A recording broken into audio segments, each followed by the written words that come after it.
Join the coven.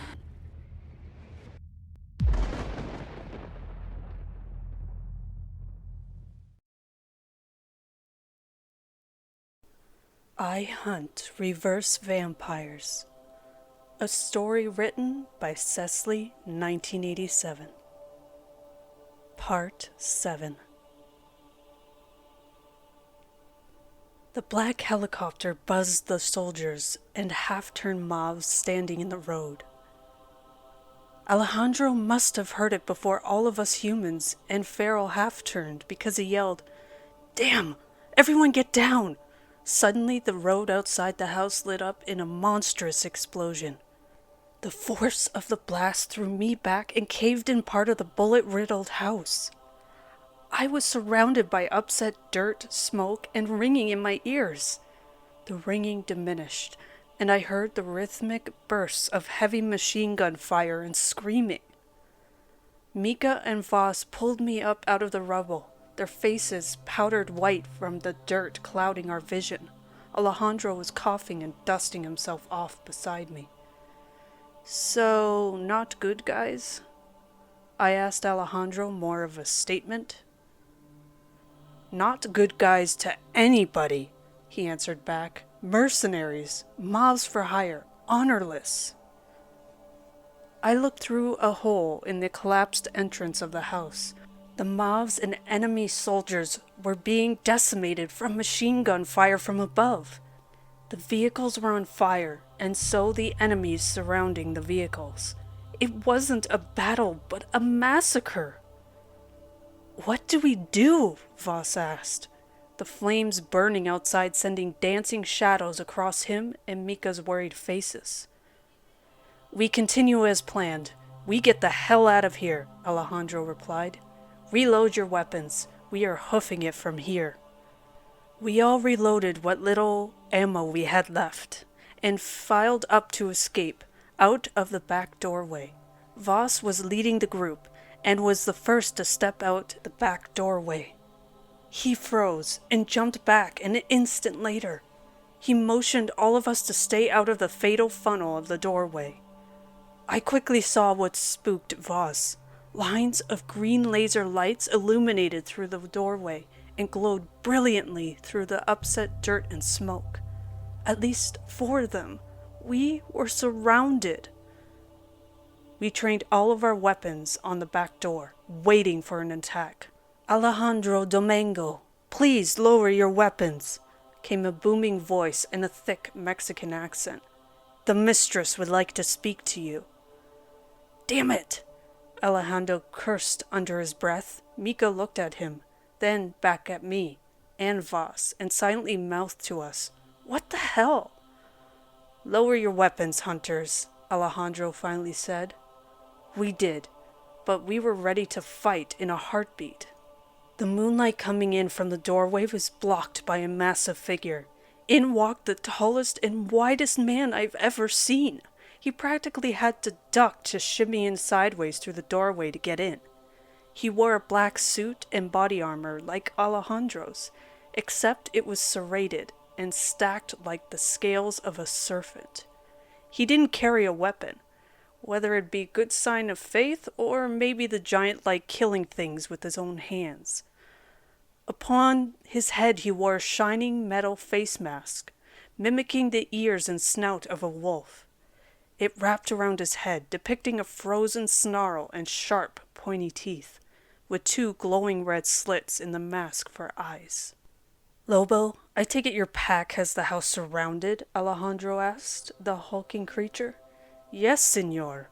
Please wait here while my team cleans up," the wolf-masked giant replied. Outside, the same green lasers blasted the remaining half-turned and soldiers to pieces. The helicopter began a slow, hovering landing in the center of the road, while dark-clad men emerged from the shadows to gather up the fallen half-turned who had been grounded by gunshots. I counted only 5, but they moved with the deadly grace of panthers. They would finish off downed soldiers and throw the injured half-turned into the blazing fire created from the explosion. I counted at least 20 bodies between the dead soldiers and mobs. Some bodies in too many pieces to count. The giant wolf guarding the door put a hand to his ear and said, "Yes, mistress, we are coming out." He waved for us to follow as he stepped out of the doorway to begin his walk around to the road. We followed cautiously. 3 more black-clad ninjas appeared around us as we made our journey to the bonfire in the street. The helicopter had landed, and a machine gun-wielding ninja confronted us before we could get too close. He angrily told us to put our weapons on the ground. Alejandro nodded for us to do so, and we did. We all waited with anticipation as the helicopter's blades and rotor died down. A seamless black hatch popped open to create a set of stairs. Out stepped 2 figures. A voluptuous Mexican woman clad in black with the faint telltale maverick glow. Her hair pulled back tightly in a braid to coil around her neck like a snake. She walked up to Alejandro to look up into his eyes. She had dark eyeliner accentuating her sparkling green eyes. She was hot, but like scary hot. I realized this was a common trope with mavericks. The other figure to exit the chopper was a skinny teenage boy, hidden within an oversized jacket and hoodie, his hands in his pockets and trailing slowly behind the intimidating woman. He just stayed in the darkness and looked at the ground. "What are Ahmed's dogs doing on Toltec territory?" the short, furious woman asked. Alejandro didn't reply at first, just stared down back at her. "I'm pretty sure you Toltec thugs know exactly why we were here. You probably have eyes and ears everywhere. Such a calculated response demands you had prior knowledge to our mission," Alejandro finally spoke, exasperation in his voice. The woman smirked a cruel smirk. "I just wanted to hear your excuse, Alejandro dear," she mocked as she ran a finger down his chest. "You are here for Conrad, the same reason we are, but not for the same virtuous reasons of the benevolent Ahmed clan," she mocked. Alejandro shrugged her teasing finger away. "You would only come out to suit your own interests. Line your own pockets." The woman gave a terrifying glare at the disrespectful comment, and I thought she would strike him. The giant wolf masked man loomed forward to stand in choking distance behind Alejandro. I thought things were about to pop off. I was already planning my daring grab from my pistol on the ground. Voss and Mika's eyes darted around the area, also planning, but finally the tension was lifted as the woman gave a gentle laugh and a wave of her hand. "I guess we should thank you. The sisters told us of your assassination attempt, and we took advantage of the situation. You emptied the villa out of the half-turned so we could move in and extract Conrad from his bunker," she explained. "The witches worked for you?" Alejandro asked. "No, they are just pragmatic enough to be on the winning side," she replied. "They knew the cash flow from Conrad was coming to an end, and needed other avenues of income." By this time the dawn was beginning to break, the smoky night sky turning from flat black to a dark blue. I looked around the village at the ninja-esque henchmen burning bodies and forming a perimeter of security around us. That's when I noticed villagers, half-turned, stumbling around in the distance. I pointed to 2 half-turns stumbling towards the light of the burning fire. The half-turned are no longer being controlled. "Someone has gotten to Conrad," I announced. The fierce woman gave me a look of disgust before turning to look at the half-turned meandering towards us. "Ah, yes, Conrad must have been forced to sever his connection with them." She looked at her giant wolf bodyguard. "Lobo, kill them before they get closer." "Aye, woman, they are freed from his thrall. They can be redeemed," Alejandro exclaimed to her. The giant wolf stalked over to both the half-turned, grabbing one and snapping its head in a grisly 360, loosening the spine enough to yank its head off. The other half-turned tried to put up a pitiful fight, swiping at the behemoth. The wolf just caught the hand to deliver a devastating jab, burying itself into the half-turned's face. The wolf lifted its limp body up to traverse back to the bonfire. The half-turn twitched and the edge of his fist to throw its body into the flames. We don't have bleeding hearts like the Ahmet clan. We don't sink millions of dollars into rehabilitation and therapy for abandoned half-turned. The woman chided Alejandro. Alejandro was bristling again and looked like he was on the verge of violence. Simultaneous explosions echoed from the inflamed villa up top of the hill, smoke bellowing up into the pre-dawn sky. I noticed a black Hummer was kicking up dust trails on its way down to us, driving down the road towards us. "Here comes your old friend Conrad now," the woman said slyly to Alejandro. The Hummer pulled up beside the helicopter and all the doors popped open in unison. More black-clad ninjas jumped out, escorting a man with his hands tied behind his back. They pushed him to his knees beside the woman to face Alejandro.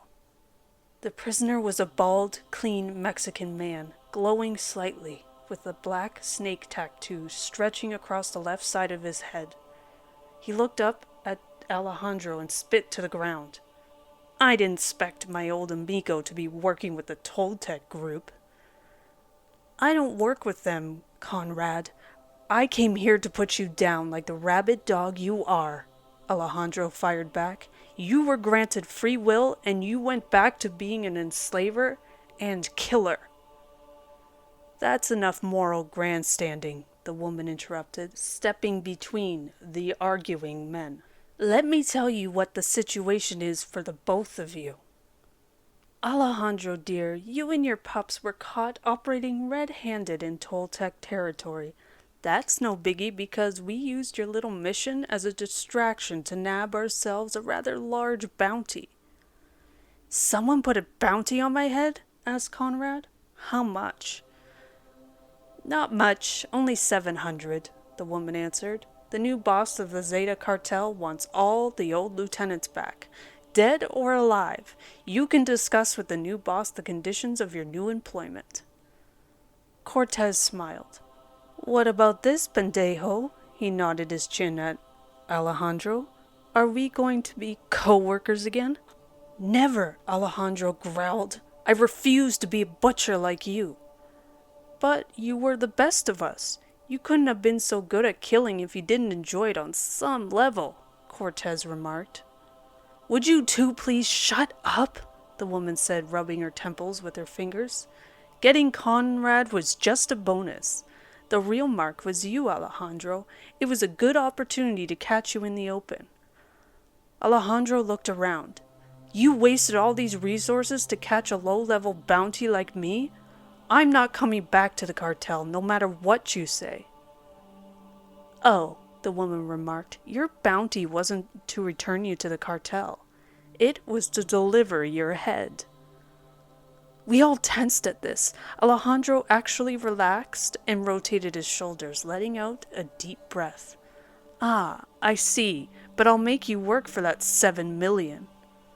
"It's not 700,000 for you, it's 7 million, the woman hissed back. The sentence hung in the air between all of us. The fire crackled, the sun was rising, and the tension between us was thick in the air. "Then who will do it?" Alejandro asked, looking around challengingly. "Will it be you, Chucho?" he said to the wolf-masked man.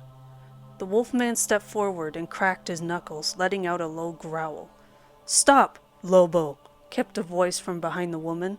"Mistress La Salina, may I handle this disrespectful fool?"